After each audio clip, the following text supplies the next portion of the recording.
কম বয়সে obesity, diabetes, hypertension, mental illness এগুলো বাচ্চাদের মধ্যে খুব কমন। তার অন্যতম কারণ হলো যে বাচ্চাদের মধ্যে ফিজিক্যাল অ্যাক্টিভিটি বা আউটডোর অ্যাক্টিভিটি একদমই কমে গেছে।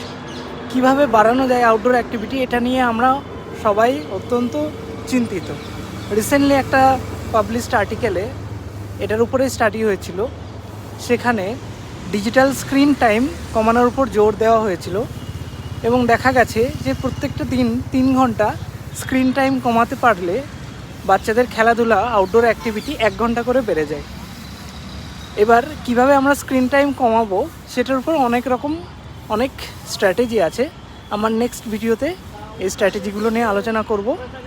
স্ক্রিন টাইমের রেকমেন্ডেশন আমেরিকান একাডেমি অফ পেডিয়াট্রিক্সের অনুযায়ী 2 বছরের নিচের বাচ্চাদের জন্য 0, 2 থেকে 12 বছরের জন্য 1 ঘন্টা, 12 বছরের উপরের বাচ্চাদের জন্য 2 ঘন্টা পার ডে ইনক্লুডিং অ্যাডাল্ট।